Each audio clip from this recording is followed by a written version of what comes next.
বাংলাদেশে বেশিরভাগ ফ্যামিলিতে বিচ্ছেদ হলে, তালাক হয়ে গেলে এই 6 মাস 1 বছর 2 বছর যেতে না যেতে আবার হুজুরের কাছে আসে।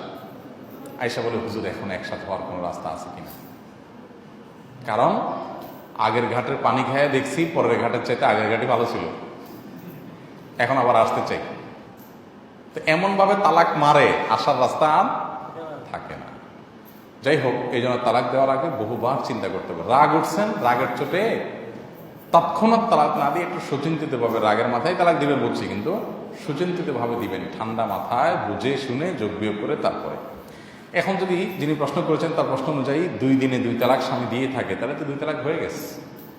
আলাদা আলাদা সময় 2 তালাক দিচ্ছেন, 1 তালাক করে, তাহলে 2 তালাক হয়ে গেছে। এখনো যদি তারা স্বামী স্ত্রী হিসেবে সংসার করতে চান, সুযোগ আছে। তালাক প্রত্যাহার করে তারা স্বাভাবিকভাবে সংসার করতে পারবেন যদি ইদ্যত পার না হয়ে থাকে।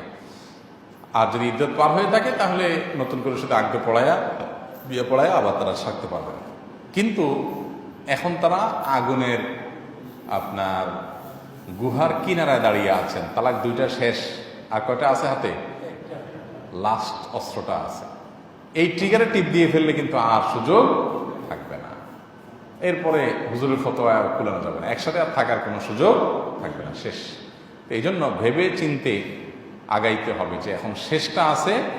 এখন যাতে স্বামী বলতে হবে যে তোমার যদি এখন তালাক দেওয়ারও মন চায়, ঠান্ডা মাথায় আলাপ আলোচনা করে চিন্তা করবা, 50 বার চিন্তা পরে বলবা।